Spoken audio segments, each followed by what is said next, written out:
வல்லூர் கோட்டத்தை மையப்படுத்தி பேசினார். நீங்கள் ஆட்சி நடத்துகிறீர்களா அல்லது கண்காட்சி நடத்துகிறீர்களா அப்படின்னு சொல்லிட்டு. நடிகர் விஜய் அவர்களே ஒரு விஷயத்த சொல்லட்டுமா? ஜனநாயகம் படம் பொங்கலுக்கு ரிலீஸ் ஆகுது இல்லையா? அதே தேதியில பராசக்தி படமும் ரிலீஸ் ஆகுது. யார் நடிச்சது பராசக்தி? இப்ப யார் நடிக்கிறது? சிவகார்த்திகேயன் நடிக்கிறார். அந்த படமும் உங்க படத்தோடு போட்டி போட்டுக்கொண்டு ரிலீஸ் ஆகிறது. இப்ப பராசக்தின்றது யார் வைத்த பேர்? முதல்ல கலைஞர் கருணாநிதி கதைவசனத்தில் உருவான பராசக்தி. அந்த பராசக்தியினுடைய வரலாறு, அந்த கதைவசனம் எல்லாமே வல்லூர் கோட்டத்துல இப்ப கண்காட்சி வச்சு அந்த சிவகார்த்திகேயனுடைய படத்துக்கான ரிவ்யூ ஷோலாம் நடந்துட்டு இருக்குது.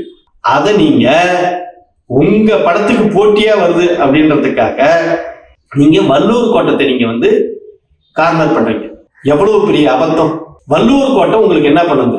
இதுக்கு முன்னாடி நம்ம பார்த்தோம்னா ஒரு அறிவு திருவிழா நடத்தினாங்க.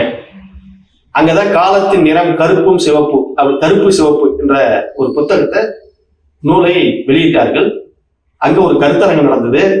இளைஞர்களுக்கு, அடுத்த தலைமுறையினருக்கு என்ன வரலாறுகளை கொண்டு போய் சேர்க்கக்கூடிய ஒரு அறிவு திருவிழா நடத்துந்து ஒரு புத்தக கண்காட்சி நடத்தினார்கள்.